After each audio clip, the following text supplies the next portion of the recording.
I've been feeling so, I've been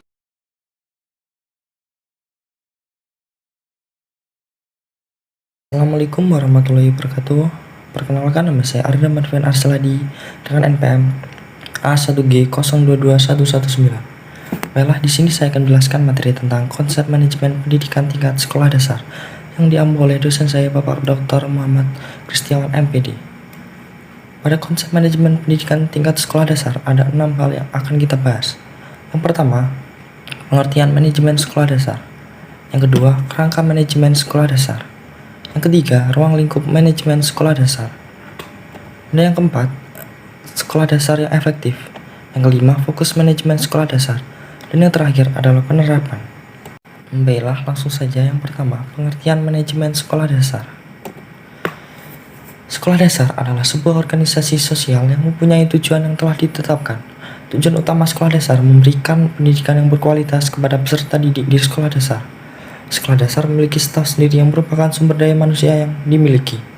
Sekolah dasar juga memiliki sumber daya sendiri, yaitu terdiri dari finansial, material, dan fisik.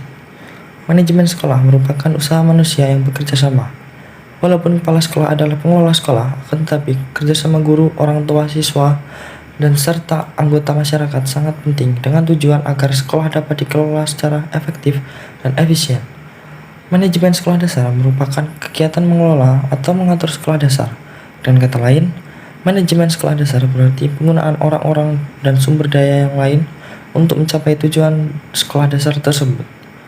Di sekolah dasar, kepala sekolah sebagai pengelola perlu menggunakan manusia, material, dan sumber daya finansial untuk memenuhi tujuan sekolah yang telah ditetapkan.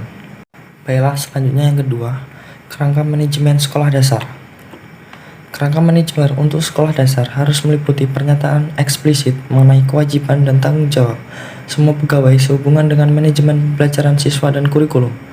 Manajemen kurikulum meliputi semua anggota komunitas sekolah dasar yang bekerja sama sebagai sebuah tim. Pekerjaan dalam sebuah tim di sekolah dasar merupakan hal yang penting, terutama antara pemerintah dan pegawai sekolah dasar, antara pegawai sekolah dasar, serta pegawai dan orang tua. Ya, ruang lingkup manajemen sekolah dasar.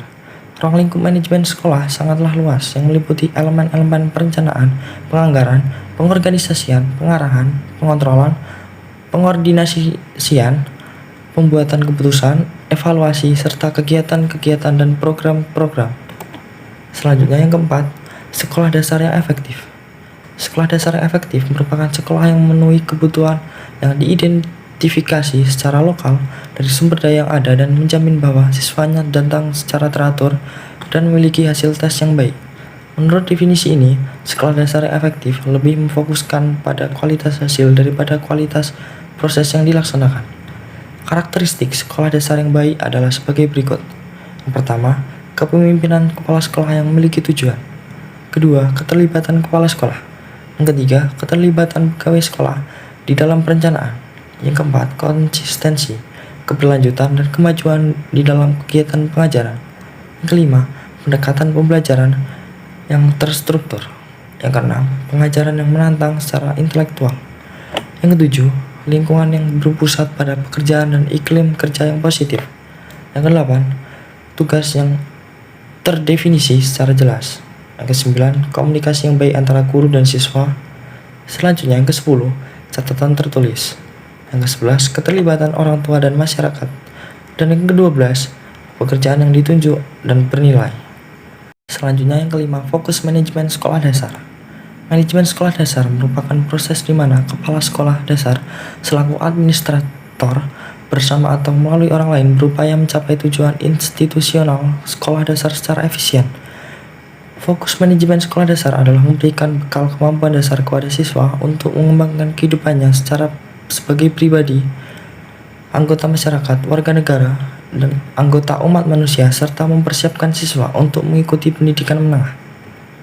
Selanjutnya yang terakhir, ada penerapan. Untuk meningkatkan mutu lembaga pendidikan, ada 5 hal yang harus diterapkan, yaitu yang pertama, pengembangan dan perbaikan kurikulum berbasis kompetensi. Yang kedua, memperhatikan kondisi kebutuhan siswa dan masyarakat. Yang ketiga, sistem evaluasi yang ada hendaknya dirancang dengan berbasis keahlian peserta didik.